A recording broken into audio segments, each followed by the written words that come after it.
Վերջին շրջանում իմ մեծ տղան Ալեքը ասում էր մի հետաքրքիր փուլի միջով։ Նա վախենում է մթությունից։ Երբ սենյակում մթություն է լինում, նա հաճախ կանչում է ինձ կամ ուզում է, որ իր կողքին լինեմ։ Եվ շատ հետաքրքիր բան եմ նկատել։ Երբեմն նա նույնիսկ չի խնդրում, որ միացնեմ լույսը։ Նա պարզապես ուզում է, որ ես լինեմ իր կողքին։ Եվ երբ տեսնում է, որ ես կողքին եմ, հանգստանում է։ Եվ նույն սենյակը, նույն խավարը, նույն պայմանները հանկարծ այլևս այդքան սարսափելի չեն թվում։ Եվ մտածում էի, արդյոք մենք մեծերս շատ ենք տարբերվում երեխաներից։ Երբ մեր կյանքի վրա մութ ամպեր են հավաքվում, երբ փոթորիկները բարձրանում են, երբ չենք հասկանում, թե ինչ է լինելու վաղը, մեր ամենախորը կարիքը հաճախ ոչ թե բացատրություններն են, այլ ներկայությունը։ Մենք ուզում ենք իմանալ, որ Տերը մեզ հետ է։ Հենց այս ճշմարտությունն է բացահայտում Մատթեոս 14-րդ գլուխ 26-ից 33 համարները։ Աշակերտները գտնվում են կյանքի եւ մահվան միջև։ Քամին մոլեգնում է, ալիքները հարվածում են նավակին, բայց նրանց ամենամեծ կարիքը փոթորիկի անհետանալը չէր։ Նրանց ամենամեծ կարիքը Հիսուսի ներկայությունն էր։ Եվ հենց դեպի այդ վախեցած աշակերտներն է գալիս Հիսուսը եւ ասում. «Քաջ եղեք, ես եմ, մի վախեցեք»։ Միասին շարունակում ենք ուսումնասիրել Մատթեոսի ավետարանի 14-րդ գլխի 22-ից 33 համարները։ Եկեք միասին ընթերցենք ամբողջ հատվածը։ Այսօր միասին կուսումնասիրենք 26-ից 33 համարները։ Մատթեոսի ավետարան 14-րդ գլուխ 22-ից 33 համարները։ Եվ Հիսուսն անմիջապես ստիպեց իր աշակերտներին, որ նավը մտնեն եւ իրենից առաջ անցնեն մյուս կողմը, մինչև ինքը ժողովրդին արձակի։ Եվ երբ ժողովրդին արձակեց, լեռը բարձրացավ առանձին աղոթելու։ Եվ երբ իրիկուն եղավ, նա այնտեղ միայնակ էր։ Իսկ նավն արդեն ծովի կենտրոնում, ալեկոծության մեջ էր, որովհետև քամին հակառակ կողմից էր։ Եվ գիշերվա 4-րդ պահին Հիսուսը դեպի նրանց գնաց, քայլելով ծովի վրայով։ Եվ երբ աշակերտները տեսան նրան ծովի վրա քայլելիս, տագնապի մատնվեցին, ասելով. «Սա մի ուրվական է», եւ վախից աղաղակեցին։ Իսկ Հիսուսը անմիջապես խոսեց նրանց հետ ու ասաց. «Քաջ եղեք, ես եմ, մի վախեցեք»։ Պետրոսը պատասխան տվեց նրան ու ասաց. «Տեր, եթե դու ես, հրամայիր ինձ, որ ջրի վրայով քեզ մոտ գամ»։ Եվ նա ասաց. «Եկ»։ Եվ Պետրոսը նավից իջնելով ջրի վրայով գնաց դեպի Հիսուսը, բայց ուժգին քամին տեսնելով վախեցավ, եւ երբ սկսեց սուզվել, աղաղակեց, ասելով. «Տեր, փրկիր ինձ»։ Եվ Հիսուսը անմիջապես ձեռքը մեկնելով բռնեց նրան ու ասաց. «Թերահավատ, ինչու երկմտեցիր»։ Եվ երբ նավը մտան,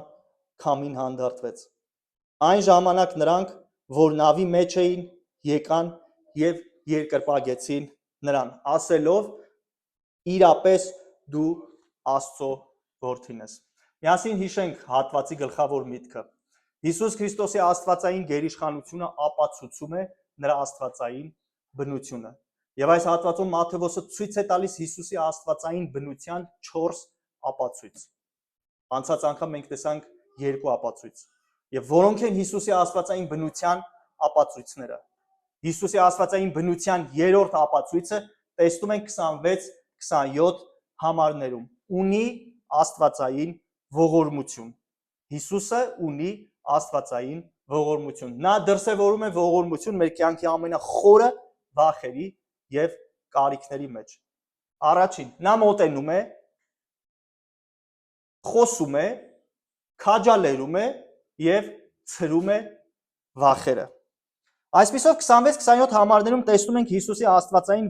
ողորմության բացառիկ դրսևորումը վախեցած աշակերտների հանդեպ։ Նայեք ինչ է գրում Մատթեոսը 26-րդ համարում։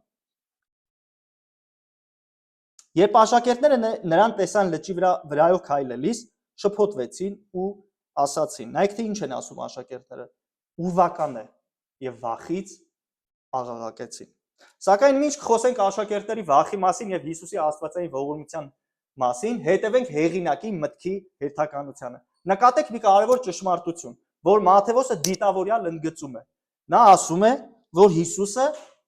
ծովի վրայով էր քայլում։ Ուշադրություն դարձրեք։ Մատթեոսը չի ասում, որ Հիսուսը լողում էր, կամ կանգնած էր ջրի վրա, կամ քայլում էր ափին շատ մոտ։ Մատթեոսը հատուկ գրում է, որ Հիսուսը քայլում էր ծովի վրայով։ Մատթեոսը պատահական մանրամասը չի գրում։ Մատթեոսի ուշադրության կենտրոնում պարզապես հրաշքը չէ, այլ այն, թե այդ հրաշքը ինչ է մատնում Հիսուսի մասին։ Սա պարզապես Մատթեոսի կողմից հրաշքի նկարագրություն չէ, սա հայտարարություն է, սա հռչակում է, սա Հիսուսի աստվածային ինքնության բացահայտումն է։ Հիշենք, որ այս խոսքերը գրել է մեկը, ով անձամբ է տեսել այս իրադարձությունը։ Եվ որպես հրյա Մատթեոսը շատ լավ գիտեր հին կտակարանը եւ գիտեր, որ ջրերի վրա իշխանություն ունենալը եւ քայլելը վերագրվում էր միայն Յահվեին։ Հոբ 9:8, որ միայնակ երկինքն է տարածում ու ծովի բարձր ալիքների վրա է գնում։ Սաղմոս 77:19, քո ճանապարհը ծովի մեջ էր եւ քո շավիղները հորդառած ջրերի մեջ եւ քո հետքերը ջահայտվեցին։ Եսայի 43:16, այսպես է ասում Տերը, որ ծովում ճանապարհ է բացում, հորդ ջրերի մեջ ուղի։ Տեսնում եք, Հոբը, Ասափը եւ Եսային նկարագրում էին Յահվեին որպես Տիրոջ, ով իշխում է ջրերի վրա։ Ասեմ, որ հին կտակարանում հաճախ ջրերը քաոսի, վտանգի եւ մահվան խորհրդանիշ էին, իսկ Յահվեն կանգնած էր այդ ամենից վեր։ Նա էր կառավարում ծովը եւ նա էր սահմաններ դնում ալիքներին։ Եվ այժմ Մատթեոսը նույն պատկերը կիրառում է Հիսուսի նկատմամբ։ Այնինչ հին կտակարանում վերագրվում էր Յահվեին, այստեղ անում է Հիսուսը։ Հիսուսը պարզապես ջրի վրա քայլող մարդ չէ։ Նա այն Աստվածն է, ով ստեղծել է այդ ջուրը եւ հիմա քայլում է իր ստեղծագործության վրա։ Սա ասեմ դիտավորյալ է անում Մատթեոսը, ցույց տալով, որ Հիսուսի աստվածային իշխանությունը ծառայում է Հիսուսի աստվածային ողորմությանը։ Բայց այս հատվածի ամենահրաշալի ճշմարտությունը միայն սա չէ, սիրելի եղբայրս եւ քույրս։ Ամենահրաշալի ճշմարտություններից մեկն այն է, որ ջրերի վրա քայլող, քաոսի վրա իշխող Աստվածը գալիս է դեպի վախեցած աշակերտները։ Իր աստվածային իշխանությունը դրսևորվում է ոչ միայն զորությամբ, այլ նաեւ ողորմությամբ։ Նա գալիս է, մոտենում է ոչ թե դատապարտելու, այլ փրկելու, ոչ թե խորտակելու, այլ քաջալերելու, ոչ թե հրվից դիտելու, այլ անձամբ մոտենալու իր ժողովրդին։ Եվ նա գալիս է իր աստվածային ողորմությունը ցույց տալու վախեցած աշակերտներին։ Հիսուսը գալիս է դեպի ժողովրդին կյանքի ցանկացած փոթորիկի մեջ։ Ինչպես Տերն է խոստանում Եսայի 43:2-ում. երբ անցնես ջրերի միջով, ես քեզ հետ կլինեմ։ Ուշադրություն դարձրեցիք, Տերը չի ասում դու երբեք ջրերի միջով չես անցնի։ Ոչ, նա ասում է երբ անցնես, ես քեզ հետ կլինեմ։ Դամասո ներկայությունը չի վերացնում փոթորիկը, չի երաշխավորում առանց դժվարության, նեղության կյանք, բայց ապահովում է իր ժողովրդի անվտանգությունը ամենասարսափելի փոթորիկի մեջ։ Նկատեք այս պատմության մեջ նույնպես Հիսուսը չշտապեց անմիջապես գալ աշակերտների մոտ։ Նա եկավ գիշերվա 4 ժամին։ Այն ժամանակ, երբ նրանք արդեն ժամեր շարունակ պայքարել էին քամու եւ ալիքների դեմ։ Նա եկավ այն պահին, երբ նավը հնարավորինս հեռացել էր ցամաքից, երբ մարդկային բոլոր հույսերը գրեթե սպառվել էին, եւ երբ նրանց սեփական ուժերը այլևս չէին բավականացնում։ Ինչ եք կարծում, սա անտարբերություն էր։ Ոչ, սա անտարբերություն չէր, դա աստվածային իմաստություն էր։ Հիսուսը փորձում էր նրանց հավատը։ Հաճախ Աստված մեր կյանքից ժամանակավորապես հեռացնում է երկրային հենարանները, որպեսզի մենք սովորենք հենվել բացառապես իր վրա։ Քանի դեռ մարդը վստահում է իր ուժերին, իր փորձին, իր միջոցներին կամ ուրիշ մարդկանց օգնությանը, նա դեռ ամբողջապես չի ապավինել Աստծուն։ Այդ պատճառով երբեմն Տերը թույլ է տալիս, որ մենք հասնենք մեր կարողությունների սահմանին, որպեսզի այնտեղ սկսենք տեսնել նրա անսահման կարողությունը։ Հիսուսը սպասեց, մինչև աշակերտները հասկանան, որ իրենց փրկությունը ոչ թե նավի, ոչ թե թիակների կամ սեփական փորձառության մեջ է, այլ միայն իր մեջ։ Եվ նույնը այսօր, սիրելի եղբայրս եւ քույրս, երբեմն մեզ թվում է, թե Տերը ուշանում է։ Մեզ թվում է, թե նա չի տեսնում մեր պայքարը կամ չի լսում մեր աղոթքները, սակայն իրականում նա ոչ մի պահ չի կորցրել վերահսկողությունը։ Նա գիտի, թե երբ է իր ժողովրդի կարիքը ամենամեծ է եւ ճիշտ ժամանակին գալիս է նրանց մոտ։ Հիսուսը երբեք չի ուշանում։ Նա գալիս է այն պահին, երբ իր փառքը ամենից հստակ է երևում եւ երբ մեր սրտերը պատրաստ են ամբողջապես վստահելու իրեն։ Ահա թե ինչու այդ գիշեր նա սպասեց, մինչև բոլոր մարդկային հույսերը մանեն, որպեսզի աշակերտները սովորեն, որ իրենց վերջը հաճախ Աստծո գործի սկիզբն է։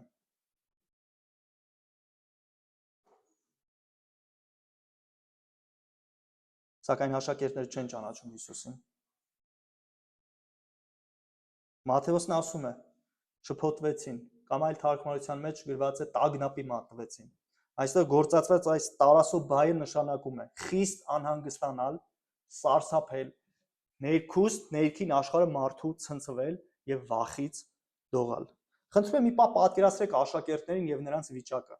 Գիշերվա ուշ ժամ է, ջուրը խավար է, քամին մոլեգնում է, ծանր ալիքները հարվածում են նավակին եւ նրանք ժամեր շարունակ պայքարել են փոթորկի դեմ եւ ուժասպառ են եղել։ Եվ հենց այդ պահին տեսնում են, որ ինչ որ մեկը մոտենում է իրենց, այն էլ ջրերի վրա քայլելով։ Բայց չեն հասկանում, որ Հիսուսն է։ Ավելին, ասում են ուրվական է։ Այստեղ գործածված ֆանտասմագոյականը նշանակում է ուրվական, տեսիլ, ոգի կամ երևույթ։ Նրանց վախն այնքան էր մեծացել, որ ավելի շատ հավատացին ուրվականի գոյությանը, քան Հիսուսի ներկայությանը։ Եվ հետաքրքիր է, որ նրանցից ոչ մեկը չասաց, սա Հիսուսն է։ Ոչ մեկը չասաց, միայն նա կարող էր մեզ մոտ գալ այսպիսի իրավիճակում։ Ոչ մեկը չմտածեց եւ չբացականչեց, սա մեր Տերն է, ով իր ողորմությամբ գալիս է մեզ օգնելու։ Եվ այստեղ պետք է հարցնենք, ինչու նրանք չճանաչեցին Հիսուսին։ Իհարկե, պատճառներից մեկը հենց արտաքին իրավիճակն էր, սակայն կարծում եմ ավելի խորը պատճառ կար։ Նրանք չէին սպասում Հիսուսին։ Նրանք չէին հավատում, որ Հիսուսը կգա։ Նրանք չէին հավատում, որ Հիսուսը իր աստվածային ողորմությամբ կհասնի իրանց հենց այդ վիճակում։ Նրանք ավելի շատ հավատացին ուրվականին, որ ուրվականը կգա, քան Հիսուսին։ Դուք տեսնում եք, որ վախը կուրացրել էր աշակերտներին։ Նրանք տեսնում են Հիսուսին, բայց չեն ճանաչում նրան։ Նրանք նայում են ողորմությանը, բայց տեսնում են վտանգ։ Նրանք նայում են փրկությանը, բայց զգում են վախ։ Նրանք նայում են փրկչին, բայց տեսնում են ուրվական։ Նրանց հավատը թույլ էր։ Նրանց տեսողությունը մշուշոտ էր։ Նրանց սիրտը լի էր վախերով։ Եվ սիրելի եղբայրս եւ քույրս, սա է վախի ողբերգությունը։ Նա թույլ չի տալիս տեսնել Աստծո ներկայությունը նույնիսկ այն ժամանակ, երբ նա կանգնած է իմ եւ քո առջև։ Եվ այստեղ մի կարևոր դաս կա մեզ համար։ Հաճախ Աստծո ժողովուրդը չի ճանաչում Աստծո գործը, որովհետեւ այն տեղի է ունենում իրենց սпасած ձևերից տարբեր։ Աշակերտները գուցե սպասում էին օգնության, բայց չէին սպասում, որ օգնությունը քայլելով կգա ալիքների վրայով։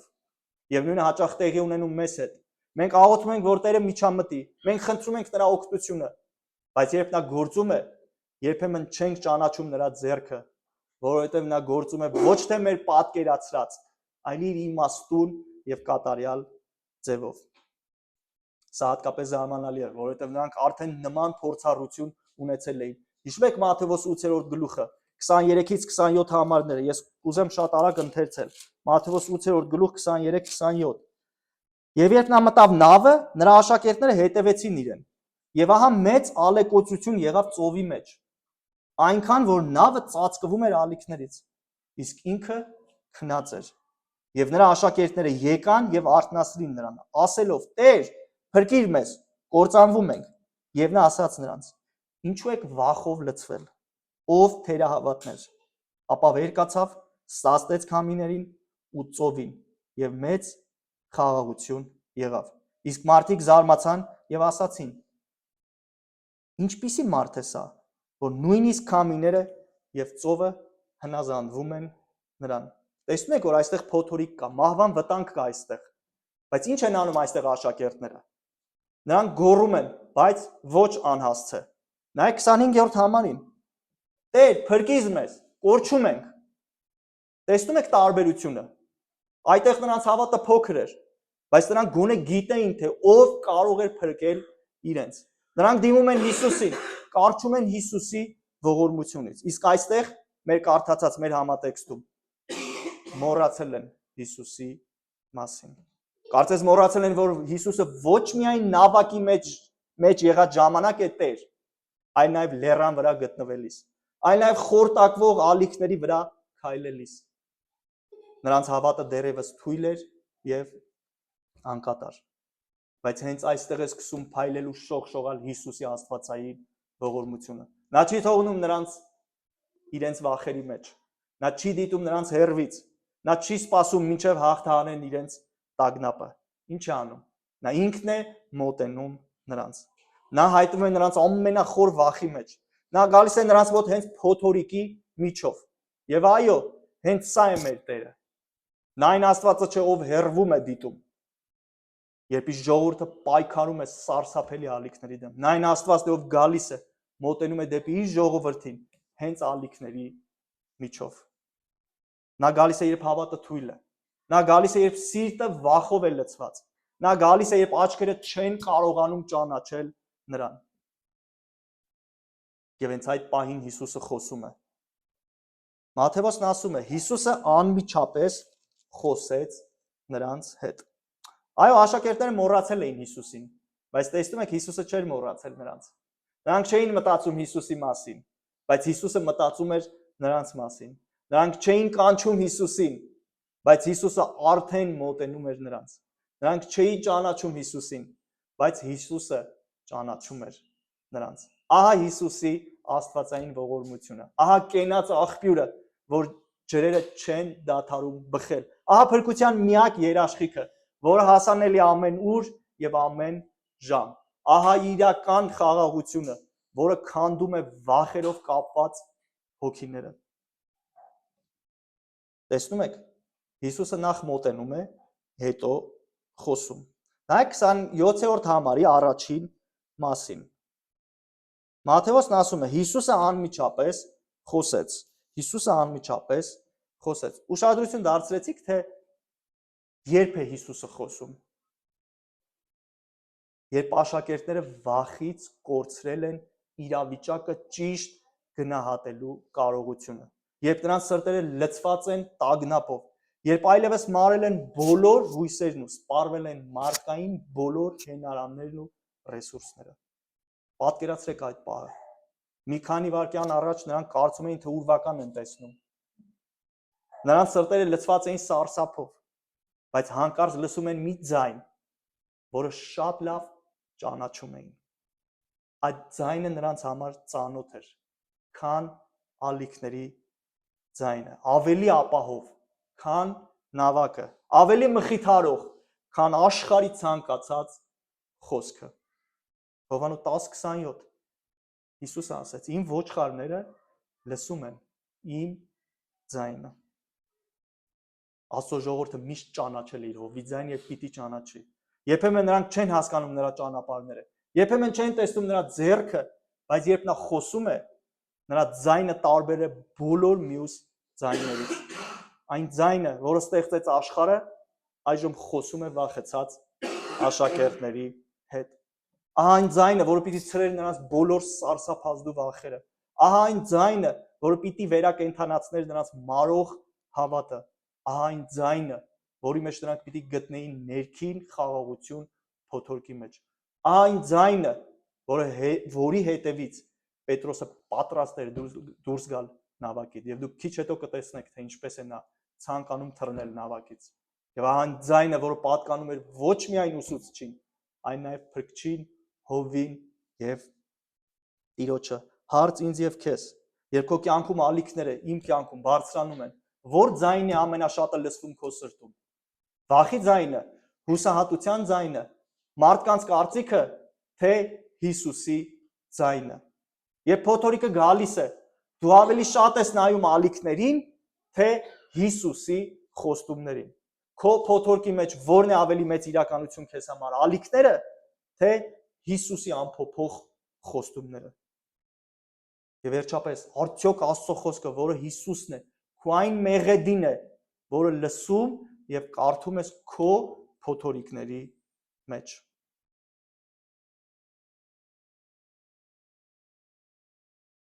Նայեք, աշակերտների իրավիճակը չփոխվեց այն պահին, երբ նրանք տեսան Հիսուսին։ Նրանց իրավիճակը սկսեց փոխվել այն պահին, երբ լսեցին Հիսուսին։ Նրանք արդեն տեսնում էին Հիսուսին, բայց դեռ վախենում էին։ Նրանց աչքերը տեսնում էին նրան, բայց նրանց սրտերը դեռ հանգիստ չէին։ Փոփոխությունը սկսեց այն ժամանակ, երբ Հիսուսը սկսեց խոսել։ Կարևոր սահմանում հավատացյալի համար ամենամեծ մխիթարությունը ոչ միայն Հիսուսի ներկայությունն է, այլ նաև Հիսուսի խոսքը։ Եվ այսօր էլ նույնն է։ Փոթորիկների մեջ մենք կարիք ունենք ոչ միայն իմանալու, որ Հիսուսը մոտ է, այլ նաև լսելու, թե ինչ է նա ասում։ Եվ Հիսուսի աստվածային ողորմությունը այնքան բազմաշերտ է, որ նա ոչ միայն մոտենում է, ոչ միայն խոսում է, այլ նաև քաջալերում է։ Նայեք 27-րդ համարի 2-րդ մասին։ Մատթեոսը ասում է. քաջ եղեք, ես եմ, մի վախեցեք։ Այս քաջ եղեք թարսեո բայը նշանակում է լինել համարձակ, պահպանել վստահություն եւ անսասանություն, ուրախ լինել, հավատալ եւ ապավինել։ Նկատեցիք, թե երբ է Հիսուսը միջամտում։ Մատթեոսն ասում է. Հիսուսը անմիջապես խոսեց նրանց հետ։ Երբ Հիսուսը տեսավ նրանց տագնապը, նրանց վախը, նրանց աղաղակը, երբ տեսավ, որ անօգնական են, երբ տեսավ, որ վախի փոթորիկն ավելի վտանգավոր էր, քան փոթորիկը, նա շտապեց դեպի նրանց եւ հավանաբար բարձրաձայն հրամայելով. քաջ եղեք։ Տեսնում եք, Հիսուսը մեկնով հետաքրքրված էր իր աշակերտներով, նրանց կյանքով, նրանց փորձություններով եւ վերջապես մտահոգված էր նրանց բարօրությամբ։ Իրականում այդ պայն ամենամեծ վտանգը ծովը չէր։ Ամենամեծ վտանգը նրանց տագնապած եւ խռոված սրտերում էր։ Քամին չէր պատրաստվում կործանել նրանց հավատը, բայց վախը կարող էր։ Ալիքները չէին կուրացրել նրանց, բայց վախն էր կուրացրել աշակերտներին։ Լսեք Հիսուսի խոսքերը. քաջալերվեք, ես եմ, մի վախեցեք։ Մի վախեցեք իմ ներկայությունից, մի վախեցեք իմ ձայնից, մի վախեցեք իմ հնավանից եւ վերջապես մի վախեցեք իմ հայտնվելուց, որից իրապես վախենալու բան չկա, այլ միայն ուրախացեք։ Կարծես Հիսուսը ասի. մի վախեցեք սուզվող նավակից, մի վախեցեք մութ գիշերից, մի վախեցեք քամուց, մի վախեցեք փոթորիկից եւ մրրիկից, որի մեջ եք։ Ես կազատեմ ձեզ։ Այդ բոլորը իմ ենթակայության տակ են։ Նրանք առանց իմ իմացության, առանց իմ թույլտվության չեն կարող ձեզ կործանել։ Կարծես Հիսուսը ասի. ես չար ոգի չեմ։ Ես ձեր Տերն եմ, ձեր փրկիչը, քավիչը, ով կարող է ձեզ փրկել, եւ հենց այդ նպատակով եմ եկել ձեզ մոտ։ Ինչպես կարող եք ինձ շփոթել ուրիշի հետ կամ չճանաչել ինձ։ Նույնն է այսօր։ Երբեմն Հիսուսը կարող է լինել իր ժողովրդի կողքին, իմ եւ քո կողքին, բայց նրան չճանաչենք։ Ինչպես Մարիամ Մագդալենացին, հիշում եք, նրան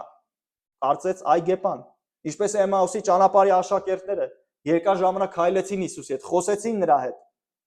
բայց չճանաչեցին նրան։ Այդ իսկ պատճառով մենք պետք է խորապես ճանաչենք Հիսուսին, նրա անձը եւ պաշտոնները։ Հարցն այն չէ միայն թե արդյոք Հիսուսը քեզ մոտ է։ Հարցն այն է, դու ճանաչում ես նրան, երբ նա քեզ մոտ է։ Կարող ես տարբերել նրա ձայնը վախի ձայնից։ Կարող ես ճանաչել նրա ձեռքը,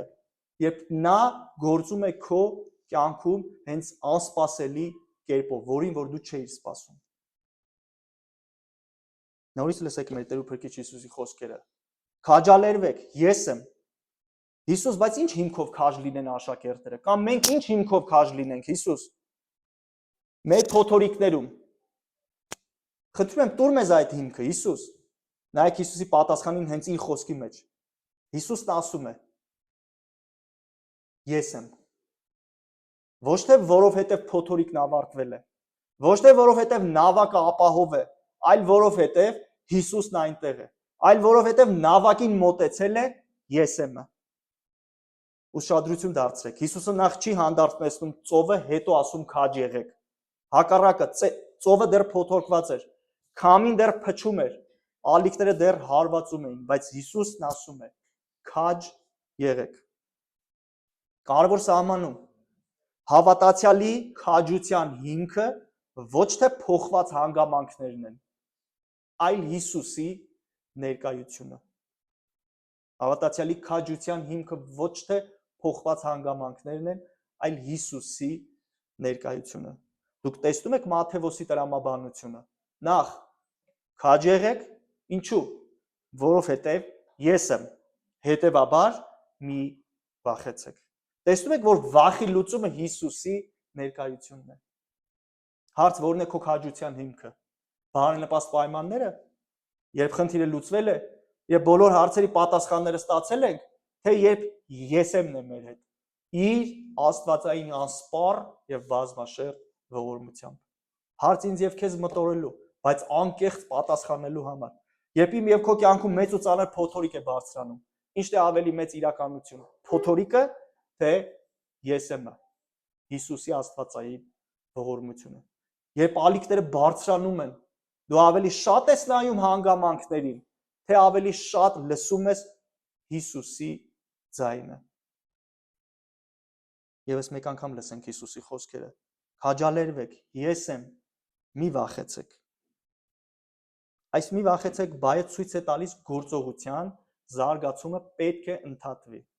Հիսուսը երբ որ ասում է մի վախեցեք, Հիսուսը ցույց է տալիս, որ այս գործողության զարգացումը շատ շուտով պետք է ընդհատվի։ Սակայն մի բան մտածենք։ Հիշում եք, թե ով էր աշակերտներն ուղարկել ծով։ Հիսուսը, հիշում եք 25-րդ 22-րդ համարում ասեց Հիսուսը ստիպեց։ Ով էր նրանց ստիպել նստել նավակը։ Հիսուսը։ Եթե Հիսուսն էր ուղարկել նրանց, ապա արդյոք փոթորիկը դուրս էր Հիսուսի վերահսկողությունից։ Իհարկե ոչ։ Այն նույն Տերը,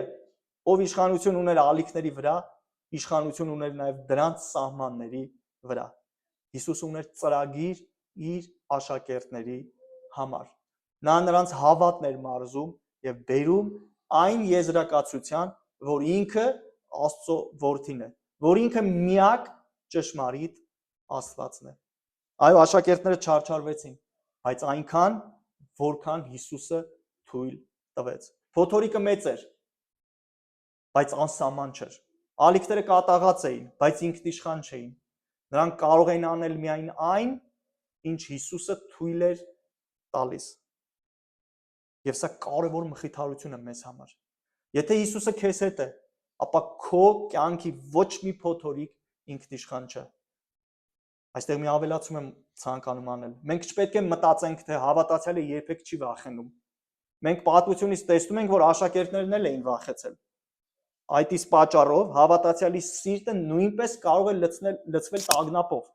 բայց տարբերությունը այն է, որ նա վախի մեջ մենակ չէ։ Կարևոր սահմանում վախը կարող է այցելել հավատացյալի սիրտը։ Վախը այո կարող է այցելել հավատացյալի սիրտը, բայց չպետք է տիրի այդ սրտին։ Ինչու՞։ Որովհետև Հիսուսը իր հետ է։ Եվ հենց սա Մատթեոսի ավետարանի գլխավոր թեմաներից մեկն է։ Մատթեոսի ավետարանը սկսվում է այս հայտարարությամբ։ Հիշում եք, առաջի գլուխ 23 համար Էմանուել, այսինքն ինչ է նշանակում Էմանուել, Աստված մեզ հետ։ Գրքի սրտում, փոթորիկի մեջ կանգնած Հիսուսը կրկին հիշեցնում է իր ներկայությունը։ Ես եմ, մի վախեցեք։ Եվ ավետարանն ավարտում է այս խոստումով. Ես ձեզ հետ եմ բոլոր օրերում, մինչև աշխարհի վերջը։ Տեսնում եք Մատթեոսի հարուստ աստվածաբանությունը։ Ավետարանը սկսվում է Աստված մեզ հետ է ճշմարտությամբ, ավարտվում է ես ձեզ հետ եմ խոստումով։ Իսկ մեջտեղում Հիսուսը նույն ճշմարտությունն է հիշեցնում իր վախեցած աշակերտներին։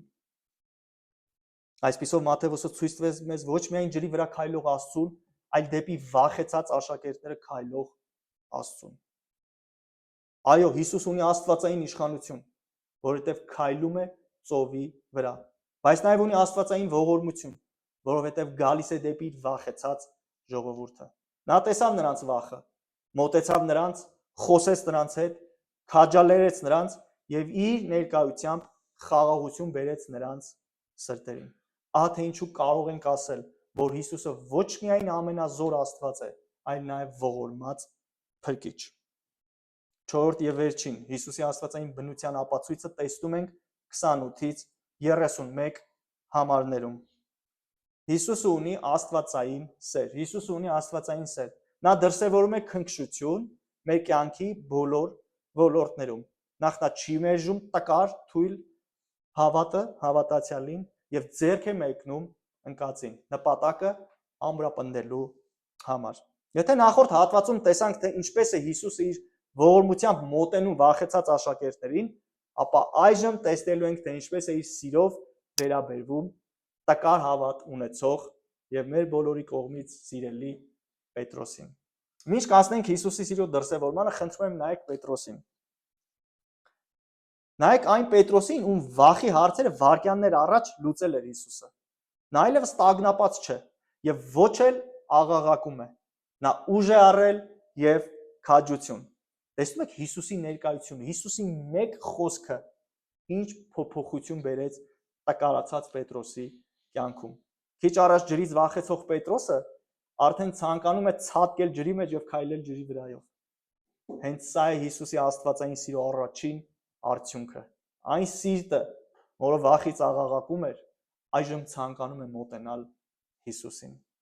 Եվ ինչպես բնորոշ է Պետրոսին, նա առաջինը պատասխանում։ Նայեք 28-րդ համարին։ Պետրոսը պատասխան տվեց նրան ու ասաց. «Տեր, եթե դու ես, հրամայիր ինձ, որ ջրի վրայով քեզ մոտ գամ»։ Տեսնում եք, Պետրոսը գլուխը չի կորցնում Հիսուսի ձայնից եւ իրեն բնորոշ քայլեր ձեռնարկում։ Նա չի ցատկում ջուրը, չի ասում գալիս եմ քեզ մոտ Հիսուս, այլ սպասում է իր հովվի հրամանին։ Հարց ինձ եւ քեզ, ինչ ես անում քո փոթորիկների, դժվարությունների, նեղությունների մեջ։ Դու նախաձեռնում ես քայլեր, թե հարցնում ես Հիսուսից ինչ անել եւ երբ անել։ Դու սպասում ես նրա հրամանին, թե դա այդքան էլ կարևոր չէ։ Դու հենվում ես նրա իմաստության եւ խոսքի վրա։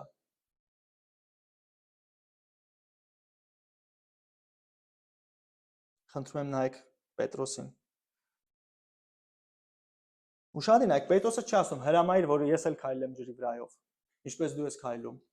Տուր ինձ այդ արտոնությունը, թող ես էլ այդ հրաշքը փորձառեմ։ Թույլ տուր մյուս աշակերտներին զարմացնել։ Ոչ, Պետրոսը ցանկանում էր ոչ թե հրաշքը փորձառել, այլ լինել Հիսուսին մոտ։ Որքան հնարավոր է մոտ։ Խնդրում եմ նայեք 28-րդ համարին, թե Պետրոսը ինչ է ասում։ Պետրոսի ուշադրության կենտրոնում Հիսուսն էր։ 28-րդ համարին։ Տեր, եթե դու ես, հրամայիր ինձ։ Նայեք ինչ է ասում, որ ջրի վրայով քեզ մոտ գամ։ Հարց, մենք ինչ ենք ցանկանում, երբ անցնում ենք փորձությունների միջով։ Ցանկանում ենք լինել Հիսուսին մոտ, կառչել նրա աստվածային սիրուց, որը չի մերժում, չի անտեսում, չի արհամարհում։ Պետրոսը ցանկանում էր մոտենալ Հիսուսին, որովհետև նախ Հիսուսն էր մոտեցել Պետրոսին։ Պետրոսի սերը պատասխան էր Հիսուսի սիրուն։ Պետրոսի շարժումը դեպի Հիսուս Քրիստոս Քրիստոսի շարժումից էր դեպի Պետրոս։ Հարց, երբ դժվարության, նեղության, փոթորիկի մեջ ես, ինչ ես փնտրում, որտեղ է ուղղվում քո ցանկությունը, ուր է ձգտում սիրտդ։ Հիսուսին, թե Հիսուսից բացի ամեն ինչ։ Ում են կանչում քո շուրթերը, ում վրա են հենվում քո ձեռքերը։ Տեսնում եք, թե Պետրոսը որքան էլ կարոտել Հիսուսին։ Այնքան էր զգում Հիսուսի կարիքը, որ աշակերտներից հենց առաջ ընկավ եւ իր անկեղծ սերն ու հավատը ցույց տվեց։ Ցույց տվեց, որ փոթորկի, վախի, տագնապի մեջ իր կարիքը միայն Հիսուսն է։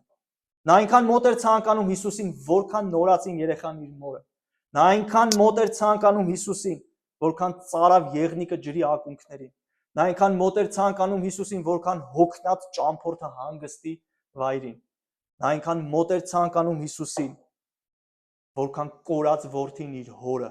եւ վերջապես նա այնքան մոտ էր ցանկանում Հիսուսին, որքան մահամերձ հիվանդը կյանքին։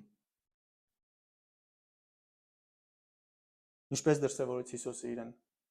Ինչպես ցույց տվեց իր աստվածային հավատարիմ սերը։ Այս հարցին պատասխանում է 29-րդ համարը։ Մատթեոսը գրում է. Լսեք Հիսուսի այդ մեկ խոսքը. կարող եմ գալ քեզ մոտ, հրամայիր, գամ քեզ մոտ։ Լսեք Հիսուսի պատասխանը. Եկ։ Եվ նա ասաց. Եկ։ Եվ Պետրոսը նավից իջնելով ջրի վրայով գնաց դեպի Հիսուսը։ Հիսուսը նրան ասում է. Եկ։ Ոչ թե հեռու մնա, ոչ թե դեռ պատրաստ չես, ոչ թե նախ ապացուցիր հավատդ, այլ եկ։ Սա մեղավորի, տկարների, թույլերի, ընկածների եւ վախեցածների հանդեպ Հիսուսի աստվածային սիրո բացահայտումն է։ Նայեք սիրող Հիսուսին։ Նա չի ասում դու ինձ քիչ առաջ չէիր ճանաչում, դու ինձ շար ոգու տեղ էիր դրել, դու ինձ չէիր սպասում, դու իմ անունը չէիր կանչում։ Ոչ, նա չի մերժում։ Գիտեք ինչու։ Հիսուսը գիտեր, որ Պետրոսի հավատը կատարյալ չէր, բայց նաև գիտեր, որ այն իրական էր։ Եվ նա չի մերժում իրական հավատը միայն այն պատճառով, որ այն դեռ թույլ է։ Ընդհակառակը, իր աստվածային սիրով ընդունում է այն, ամրացնում եւ աճեցնում։ Եվ այդ չմերժելով էր, որ պիտի Պետրոսի հավատը ամրանար, հասունանար։ Նա դրսևորում էր աստվածային սերը եւ Պետրոսին կանչում իր մոտ, դեպի իր գիրկը, դեպի իր աստվածային ողորմությունը։ Եվ Պետրոսի սիրտը արդեն ազատվել էր այն կատվածար անող վախից, որ քիչ առաջ նրան ստիպում էր աղաղակել։ Եվ հիմա համարձակորեն, քաջ մարտիկի պես քայլում է դեպի Հիսուսը, քայլում է դեպի Փրկիչը։ Նայեք 30-րդ համարին։ Ինչ է անում Պետրոսը ճանապարհի կեսին կամ ընթացքում։ Եվ Պետրոսը նավից իջնելով ջրի վրայով գնաց դեպի Հիսուսը։ Տեսնում եք, որ Պետրոսը քայլում է դեպի Հիսուսը։ Եվ 30-րդ համարում, բայց ուժգին քամին տեսնելով, վախեցավ։ Եվ երբ սկսեց սուզվել, աղաղակեց, ասելով. Տեր, փրկիր ինձ։ Ինչ է անում Պետրոսը ճանապարհի կեսին կամ ընթացքում։ Ում է նայում կամ ինչին է նայում նա։ Պետրոսը շարունակում է նայել ուժգին քամուն։ Նա դեռ չի հասկացել, վերջնական չի համոզվել, չի ամրապնդվել այն ճշմարտության մեջ, որ քամին անզոր է իրեն վնասելու, որովհետև Հիսուսը, ով ոտնակոխ է արել ծովը, քամին, ալիքները, սպասում է իր գալուն։ Չէ՞ որ նա ասել է եկ եւ ապահովել է ոչ միայն նրա գալը, այլ նաեւ անվտանգ եւ ապահով գալը։ Պետրոս, եթե Հիսուսն է հրամայել գալ, ապա Հիսուսն է նաև պատասխանատու հասցնելու համար։ Կարևոր սահմանում հավատացյալին ջրի վրա պահողը ոչ թե նրա հավատի ուժն է, այլ Հիսուսի խոսքի զորությունը։ Հավատացյալին ջրի վրա պահողը ոչ թե նրա հավատի ուժն է, այլ Հիսուսի խոսքի զորությունը։ Հարց. դու գիտես, որ Պետրոսին, ինձ ու քեզ պահողը Հիսուսն է։ Իսկ հիմա հարց Պետրոսին. ինչու ես նայում ուժգին քամուն։ Ինչու ես նորից վախով պատվում, Պետրոս։ Պետրոս, երբ ասացիր Հիսուս, ցանկանում եմ քեզ մոտ գալ, դու չտեսար, որ չի դադարել ոչ քամին, ոչ հսկական ալիքներն են հանդարտվել։ Ինչ է, նոր ես տեսնում։ Նոր ես հիշում ուժգին քամին, Պետրոս։ Այո, նա սխալվեց։ Նրա սխալը սա էր։ Նա ավելի մեծ ուշադրություն դարձրեց քամուն, քան Հիսուսին։ Պետրոսի խնդիրը այն չէր, որ քամին մեծացավ։ Պետրոսի խնդիրը այն էր, որ Հիսուսը իր աչքերին փոքրացավ։ Պետրոսը չշարունակեց նայել Հիսուսին։ Նա չշարունակեց վստահել Հիսուսին։ Պետրոսը երկմտեց։ Նա փոխեց իր ուշադրության կենտրոնը։ Նրա հավատը, վստահությունը թույլ էր։ Ոչ թե իրական չէր, այլ թույլ էր։ Ոչ թե հավատ չուներ, այլ թերի էր։ Եվ վերջապես չէ, որ իսկական հավատ ունեցողը կցանկանար այդ պայմաններում նավակից դուրս ցատկել, վիճնել, ջրի վրա քայլել։ Մինչ իրականում մյուս աշակերտները նստած նայում էին, այո, Պետրոսը իր հավատն է ցույց տալիս եւ աշակերտներին եւ Հիսուսին։ Դի խոստովանեմ, որ վերջին շրջանում, երբ ես էլ անցնում եմ կյանքի փոթորիկի միջով, եղավ մի պահ, երբ աչքերս այլևս Հիսուսի վրա չէին։ Սկսեցի նայել այդ փոթորիկին եւ նկատեցի, որ թուլանում եմ, խորտակվում եմ։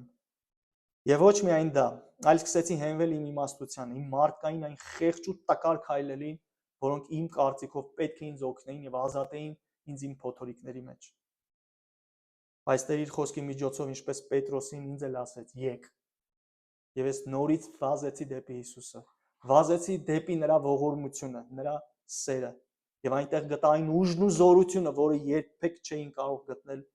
իմ մեջ, եւ ոչ էլ աշխարհում կարող էի գտնել։ Եվ իմ սիրտը սկսեց ոչ թե հուսալքվել, այլ ամրանալ Հիսուսի խոստումների մեջ։ Եվ հասկացա նաև այն, որ ուժը ոչ թե իմ մեջ էր,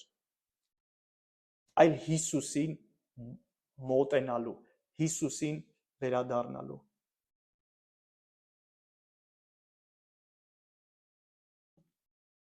Բայց ուժգին քամին տեսնելով վախեցավ, երբ սկսեց սուզվել, աղաղակեց ասելով. Տեր, փրկիր ինձ։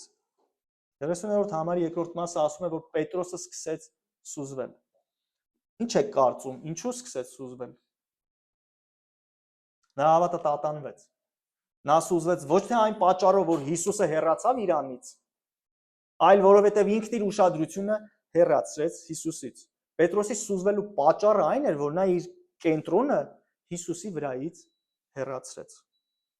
Նրա հայացքը մի ակնթարթ Հիսուսից թեքվեց դեպի ուր քամին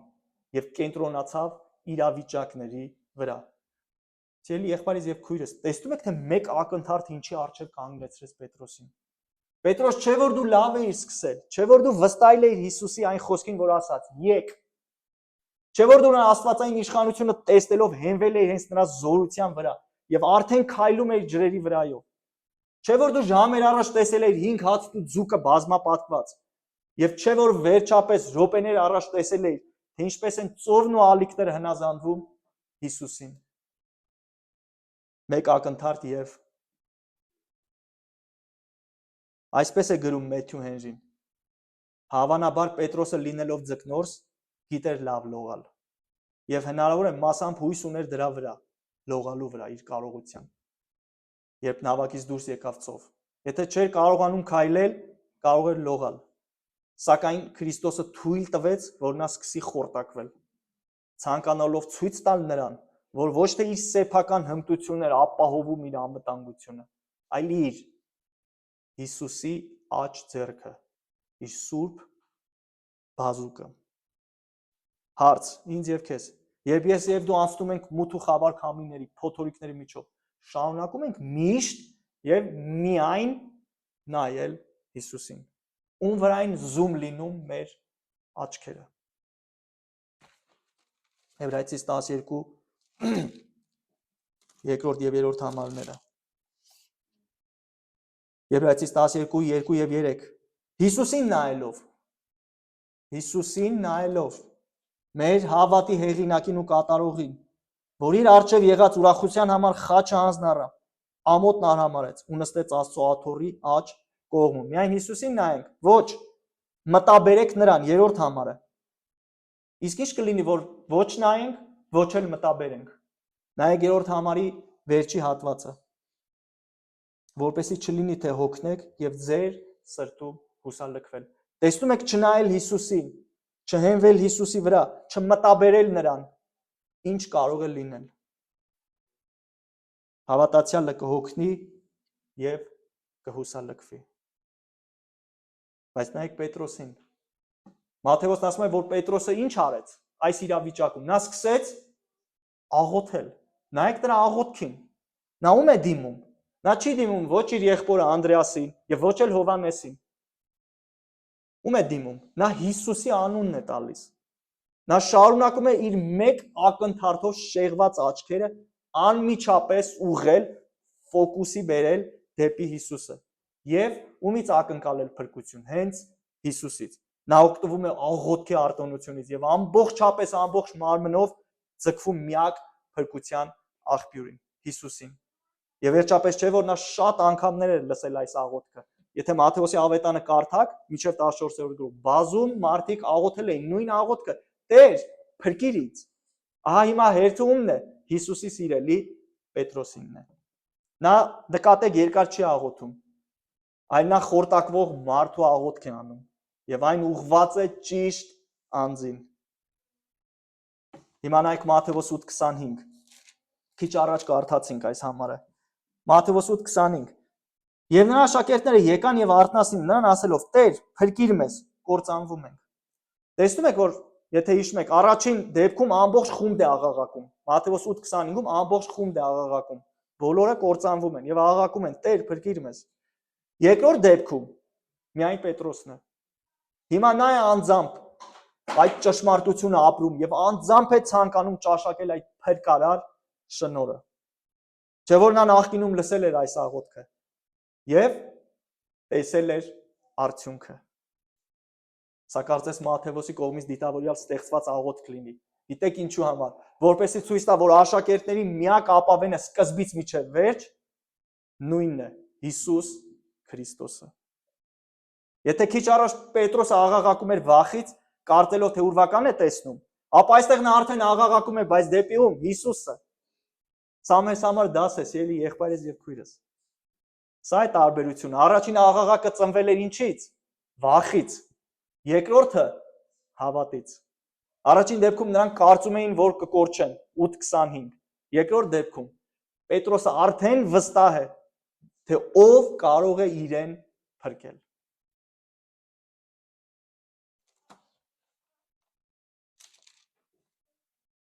Եվ Հիսուսը անմիջապես ձեռքը մեկնելով բռնեց նրան ու ասաց. 31-րդ համարում տեսնում ենք Հիսուսի աստվածային սիրո հաջորդ դրսևորումը Պետրոսի հանդեպ։ Հիսուսի աստվածային սերը նայեք, չի մերժում Պետրոսի թույլ հավատը, այլ ընդունում, ամրացնում եւ փրկում է այն։ Նայեք նորից 31 համարին։ Հիսուսն իսկույն ձեռքը մեկնեց, բռնեց նրան եւ ասաց. Թերահավատ, ինչու երկմտեցիր։ Ուշադրություն դարձրեք, Մատթեոսը երկրորդ անգամ է օգտագործում այս անմիջապես բառը կամ այլ թարգմանությունների մեջ իսկույն։ 27-րդ համարում, եթե տեսնեք, իսկ Հիսուսը անմիջապես խոսեց նրանց հետ։ Այնտեղ Հիսուսը անմիջապես խոսեց։ 31-րդ համարում Հիսուսը անմիջապես ձեռքն է մեկնում։ 27-ում անմիջապես խոսեց, այստեղ անմիջապես ձեռքն է մեկնում։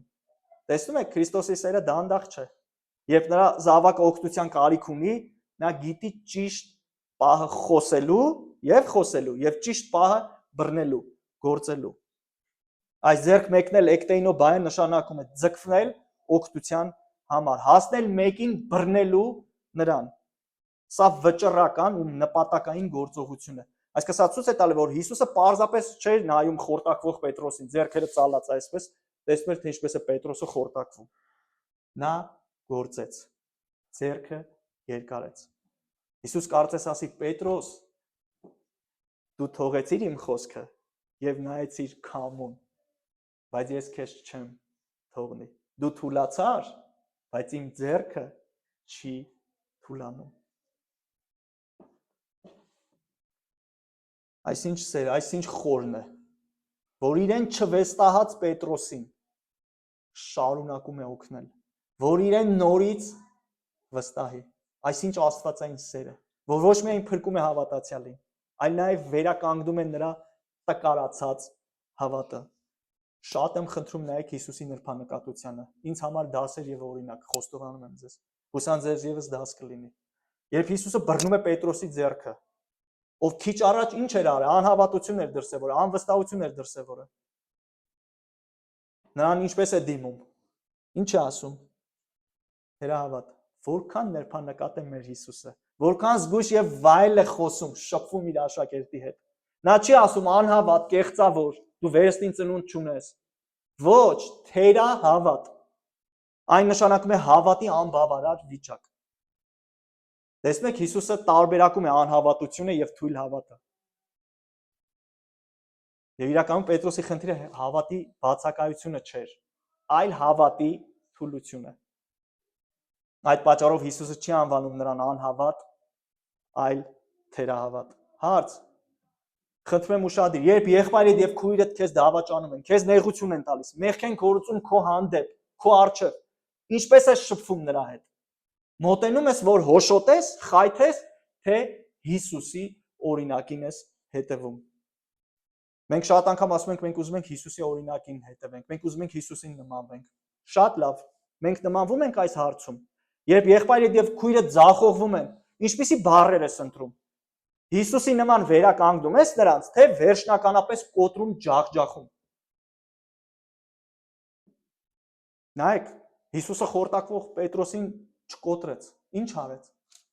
Բարձրացրեց նրան։ Ահա Պետրոսի առջև է տիեզերքի ամենաապահով ձեռքը, իմը չէ Հիսուսի։ Այն ձեռքը, որ ստեղծել էր ծովը, այժմ բռնել էր խորտակվող ձկնորսի ձեռքը։ Հարց. դու գիտես, որ եթե այս ամիս, այս շաբաթ, այսօր, հիմա չես խորտակվել ու չես խորտակվում, դա քո ճարպկության հարցը չէ եւ ոչ էլ որ դու հայ ես, այլ Հիսուսն է պահում։ Հենց հիմա նրա ձեռքը մեկնված է քեզ ու ինձ, նա է պահում։ Այո, հենց հիմա, եթե զարմանում ես, մի զարմացիր։ Դրա համար ինչ է պետք խորտակվող հավատացյալին, եթե ոչ իրեն մոտեցող Հիսուսը։ Ինչ է պետք տկար հավատ ունեցողին, եթե ոչ իրեն զորացնող Հիսուսի խոսքը։ Եվ ինչ է պետք ընկնող աշակերտին, եթե ոչ իրեն բռնող Հիսուսի ձեռքը։ Խնդրում եմ ուշադրություն դարձրեք նաև հերթականությանը։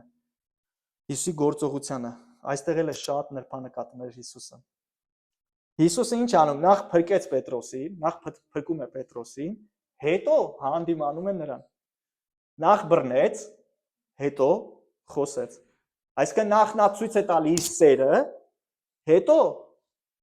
արդեն բացահայտում է նրա թուլությունը։ Եվ ինչ է ասում։ Ինչու երկմտեցիր։ Արդեն իր սերը ցույց է տվել Հիսուսը։ Այս բառը ինչու երկմտեցիր։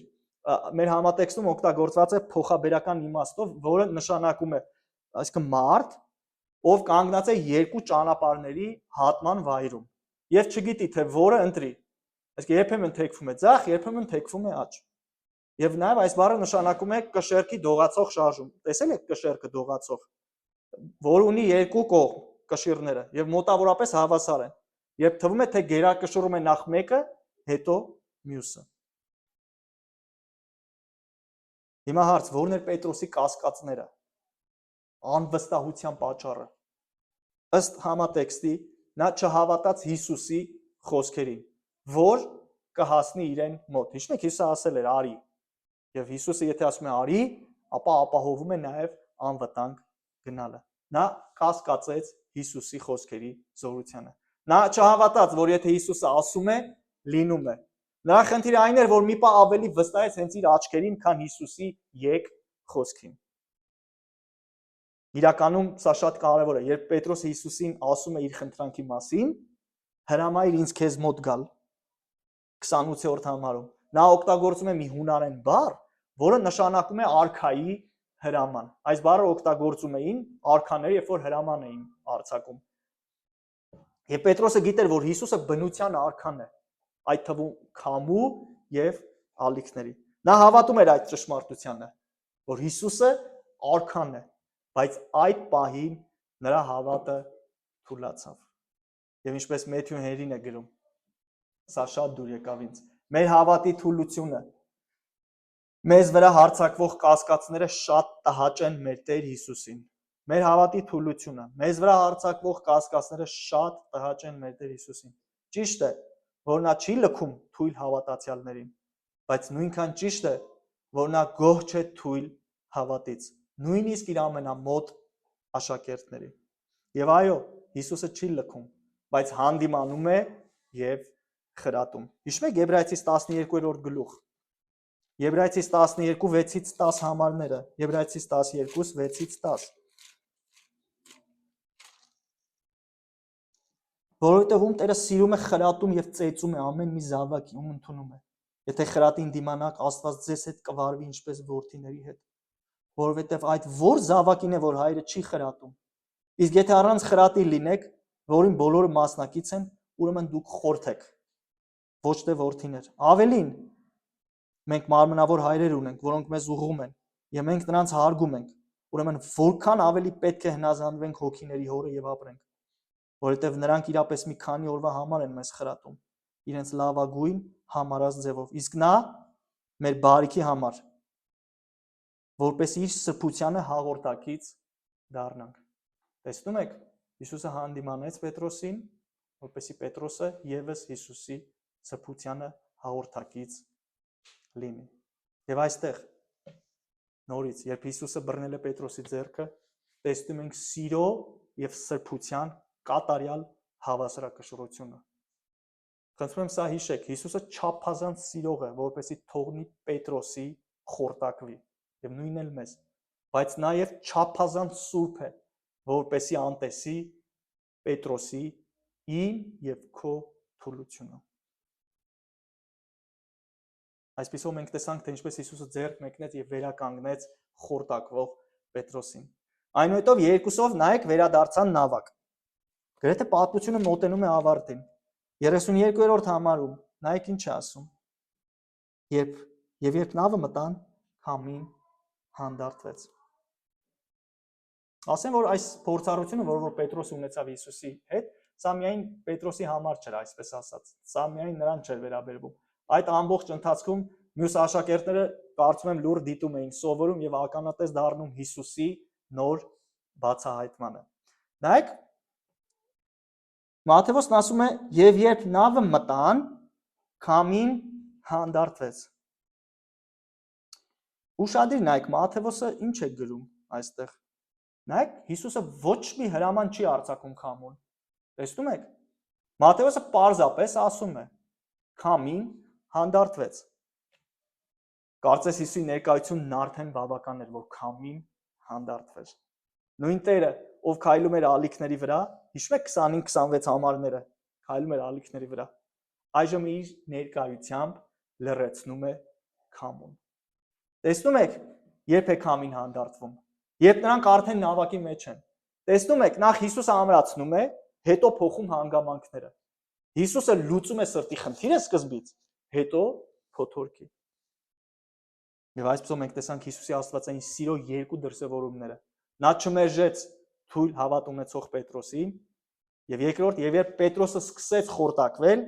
նա ձեռքը մեկնեց եւ ամրացրեց նրան։ Ահա այն սերը, որը չի հիմնվում մարդու արժանինքների վրա, այլ բխում է Քրիստոսի անփոփոխ բնավորությունից։ Ահա սերը Հիսուսի, որ չի հիմնվում մարդու արժանինքների վրա, այլ բխում է Քրիստոսի անփոփոխ բնությունից։ Եվ այդ խաղաղ հանդարտ պայմաններում, երբ այլևս նավակը չի ճոճվում, երբ ծովը հանգիստ է, լուռ է Հիսուսի ներկայությունից, երբ քամիները ետ են քաշվել իրենց դիրքերը, մենք տեսնում ենք խմբակային պաշտամունք։ Աշակերտները մոտենում են Հիսուսին եւ երկրպագում։ Նայեք 33-րդ համարին։ Այն ժամանակ նրանք, որ նավի մեջ էին, եկան եւ ինչ արեցին։ Երկրպագեցին նրան, ասելով. իրապես դու Աստծո որդին ես։ Ասեմ, որ այս երկրպագել բառը նշանակում է խոնարհվել, որն իր մեջ ընդգրկում է երկյուղ եւ հիացում։ Եվ նաեւ նշանակում է ծնկի գալ միջև գետնին հարգանքի տուրք մատուցել։ Մատթեոսը ասում է. նրանք եկան երկրպագեցին։ Նայեք, նրանք եկան երկրպագեցին։ Այստեղ եւս խնդրում եմ ուշադրություն դարձեք։ Հիսուսը չի հրավիրում, կոչ չի անում, չի ստիպում, ոչ մեկի ձեռքից չի բռնում, քաշում եւ ասում արի եւ երկրպագիր ինձ։ Որտեւ Հիսուսի աստվածային փառքի հայտությունը ինքնաբերաբար ծնում է երկրպագություն։ Այս երկրպագությունը աշակերտների նախաձեռնությունն էր եւ խմբակային պաշտամունքը։ Նրանք խոստովանում են, որ Հիսուսը Աստծո որդին է։ Նա է միակ ճշմարիտ Աստվածը, ով էությամբ եւ բնությամբ, կատարելությամբ եւ զորությամբ նույնն է իր հոր հետ եւ որի արժանահավատ վկայությունը նրա բոլոր գործողություններն են։ Կողոսացիս 2:9, որովհետեւ նրա մեջ Աստվածության ամբողջ լիությունը բնակվում է մարմնապես։ Տեսնում եք աշակերտների երկրպագությունը հստակ է։ Իրապես դու Աստծո որդին ես։ Ահա փորձության արդյունքը, երկրպագություն։ Բայց ինձ համար ավելի կարևոր հարցը սա է. ինչ է անում Հիսուսը այդ պահին։ Ինչ է անում Հիսուսը այդ պահին։ Կարող եք պատասխանել։ Հիսուսը ոչինչ չի անում նրանց կանգնեցնելու համար։ Երբ Հիսուսին երկրպագում են, Հիսուսը ոչինչ չի անում նրանց կանգնեցնելու համար։ Նա չի մերժում այդ երկրպագությունը։ Հիսուսը չի ասում կանգ առեք, այս ինչ եք անում։ Սա միայն Աստծուն է պատկանում։ Նա չի ասում, ես ընդամենը մարգարե եմ, բարի մարդ եմ, լավ մարդ եմ, հրաշագործ եմ։ Նա չի ասում, այս պատիվը հորը տվեք, ոչ թե ինձ։ Ոչ, Հիսուսը ընդունում է այդ երկրպագությունը։ Ես առաջին դեպքը չեմ Մատթեոսի ավետանում։ Եթե դուք Մատթեոսի ավետանը կարդաք, կտեսնեք, որ երկրորդ գլուխ 11 համար մենք տեսնում ենք, որ մոգերը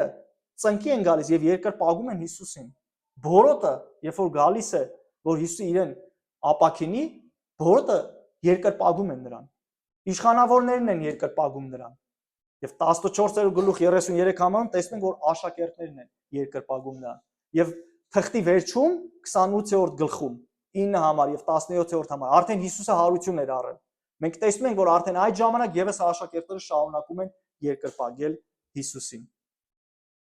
Իսկ դուք հիշում եք, թե ինչ տեղի ունեցավ, երբ մարդկանց փորձեցին երկրպագել Աստծո ծառաներին։ Օրինակ Գործք 10:25-26-ում։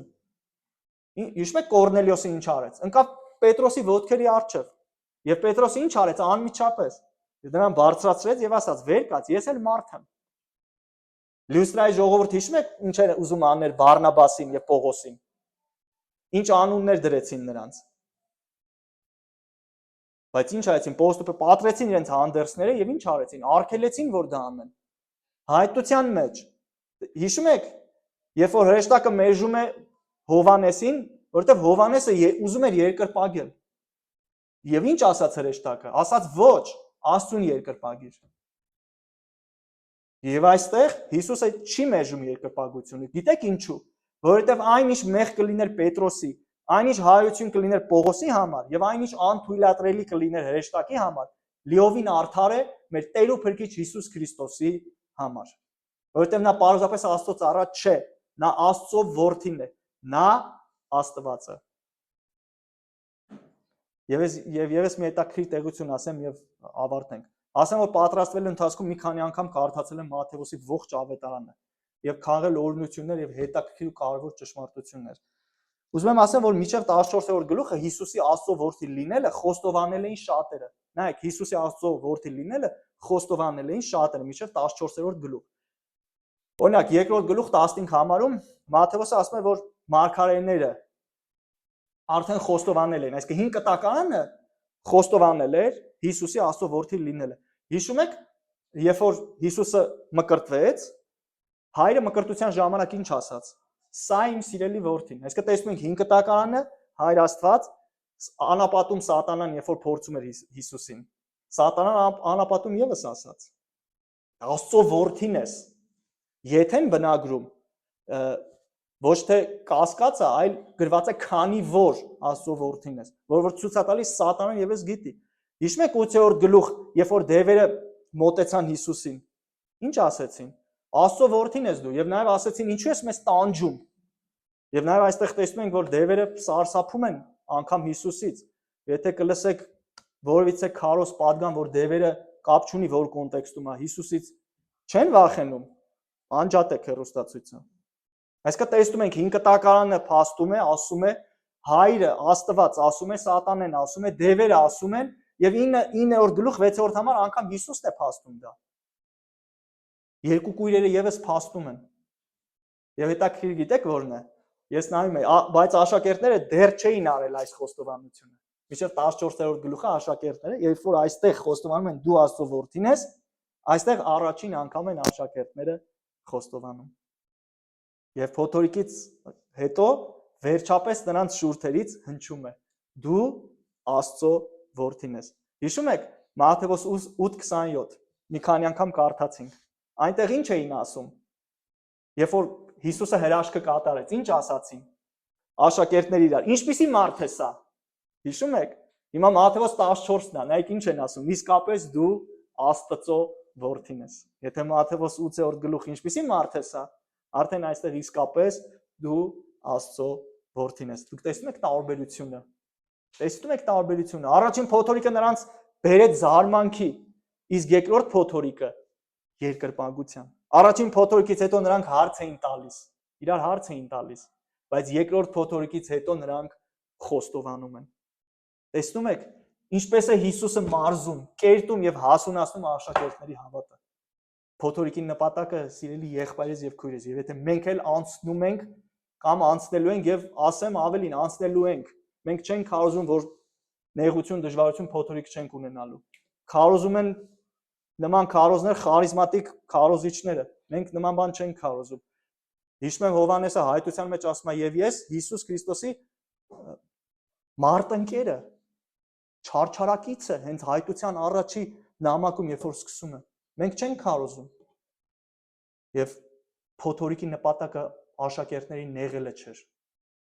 այլ հասցնել ճիշտ խոստովանության, ճիշտ Աստված ճանաչողության եւ երկրպագության։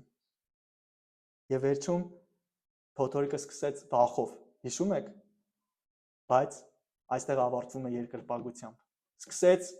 աղաղակով, բայց ավարտվեց խոստովանությամբ։ Հիշում եք ինչպես սկսվեց, ուրվական է, սխալ պատկերացումով, բայց ավարտվեց ինչպես, իսկապես դու Աստծո որդին ես, այս ճշմարիտ ճանաչողությամբ։ Եկեք մենք էլ ոտքի կանգնենք եւ որպես մեկ հոգեվոր ընտանիք եկեղեցի, մենք էլ հիմա մեր երկրպագությունը տանք մեր Տեր ու Փրկիչ Հիսուս Քրիստոսին։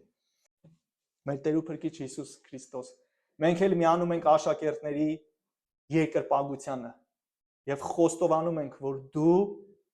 եւ միայն դու ես արժանի իրական երկրպագության, որովհետեւ միայն դու ես ճշմարիտ Աստված։ Եվ մենք էլ խոստովանում ենք աշակերտների հետ, որ դու Աստծո որդին ես։ Մենք միանում ենք այս երկին։ Եվ մենք պատրաստ ենք, որ երբ որ գաս մեզ տանես, միանանք երկնքում ապրող սուրբերին եւ գիշերու ցերեկ երգենք ու գովերգենք քեզ եւ քո անվանը։ Մեր Տեր ու Փրկիչ Հիսուս Քրիստոս, մենք շատ հաճախ փոթորիկներին եւ նեղություններին, դժվարություններին, շատ անգամ մենք այնտեղ լինելով կենտրոնանում ենք այդ ալիքների վրա, այնիշ պետք է կենտրոնանանք քեզ վրա։ Եվ փառք ես, որ միջև հիմա մեր կյանքի շատ ու շատ փոթորիկներում դու մեզ չես թողել, դու մոտեցել ես, եւ փառք ես, որ դու մոտենում ես սիրով, փառք ես, որ դու մոտենում ես, որ մեզ բարձրացնես, որ մեզ կերտես, որ մեզ խնամես, որ մեզ հոգ տանես, փառք ես քո նրբանկատության համար։ Աղոթք քսեի եւ քույրերիս եղբայրներիս համար, օգնիր, որ մենք էլ քո բնավորությունը ունենանք, որ ոչ միայն լինի դա խոսքով, այլ մեր կյանքով, առօրյայով, մեր եկեղեցում, իրար հետ շփվելիս, շփվենք, վարվենք այնպես, ինչպես որ դու ես անում։ Փառք ես քո օրինակի համար, որ դու թողել ես մեզ։ Նաև մենք շնորհակալ ենք քեզանից մեր կյանքի դժվարությունների, փոթորիկների համար։ Այո, շատ անգամ բողոքում ենք, դժգոհում ենք եւ շատ անգամ աղոթում ենք, որ շատ շուտ դուրս գանք այդտեղից։ Բայց մենք գիտենք, որ դու մեզ հետ գործ ես անում։ Դու գիտես ժամերն ու ժամանակները։ Օգնիր, որ այդ ընթացքում մենք շարունակենք հենվել ու կարճել քեզ վրա, հավատալով, որ դու մեր հավատն ես մարզում, որ դու օգնում ես, որ ավելի լավ ճանաչենք քեզ, ավելի լավ ճանաչենք քո պաշտոնները, քո դերն ու դիրքը, որ երբ որ դու փորձության ժամանակ մեզ հետ լինես, մենք զգանք, մենք իմանանք, որ դու այդտեղ ես։ Եվ օգնիր, որ կարողանանք այդ ընթացքում լսենք քո խոսքը եւ փառք ես քո կենթանի խոսքի համար, որ ունենք, որի վրա էլ հենվել ենք։ Եվ հիմա ողջ փառքն ու պատիվը տալիս ենք քեզ, որ փառավորվի Հայրը, Որդին եւ Սուրբ Հոգին, հիմա եւ միշտ հավիտյանս հավիտենից։ Ամեն։